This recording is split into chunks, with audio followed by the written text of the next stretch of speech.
The Articles of Confederation. The Articles of Confederation were weak in that there was really no executive authority. The president was appointed by Congress to preside over meetings, so he was just the president of the Congress. He wasn't actually like the president of the colonies. Congress was one house, unlike how our Congress is set up today with two houses. It was just one house of state representatives in which each state could get one vote. So they could send more than one representative. They could send even up to 7 representatives, but you only got one vote per state.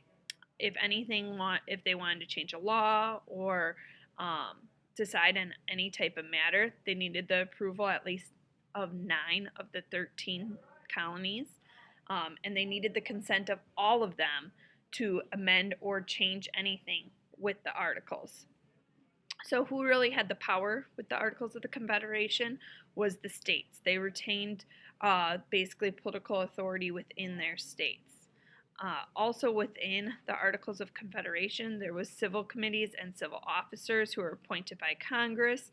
The problem with how the Articles were set up is that many of these individuals who represented their states didn't even show up half the time to congressional meetings, and really not much could get accomplished in the terms of deciding on any matters, since they had to have 9 of the 13 decide on a matter. So what Congress could do, Congress could establish and control armed forces, they could declare war, and they could make peace. Congress could enter into treaties and alliances, they could settle disputes between states. Congress could regulate coinage, but not paper money, and set standards for weights and measurements. And Congress could borrow money from people, but there was no such thing as having to pay taxes or anything. It was just at the will of the people.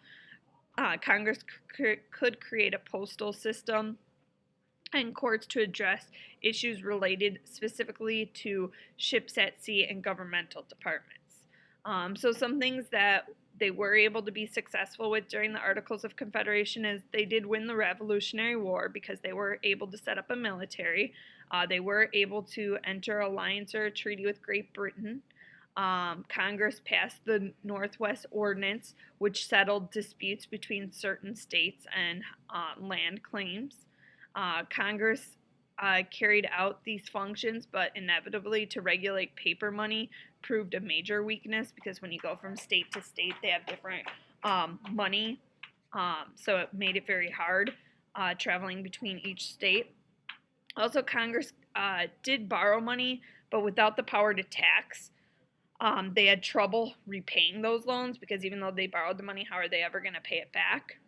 And Congress did create a postal system and departments of foreign affairs during the American Revolutionary War. So as you can see, the Articles of Confederation had quite a few weaknesses.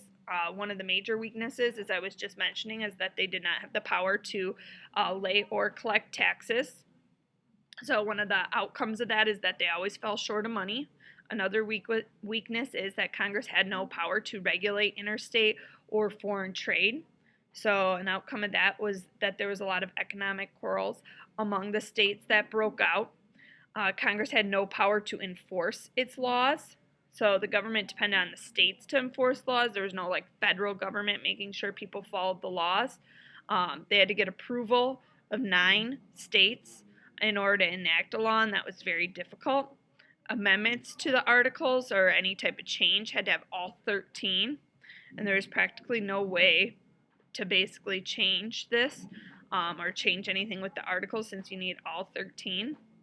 It had no executive branch, so there was no effective way to coordinate and work with the government, and there was no national court system. So this made it very hard to settle disputes among states. So all of these things is what led individuals to meet and decide to either amend or create what we call today our Constitution.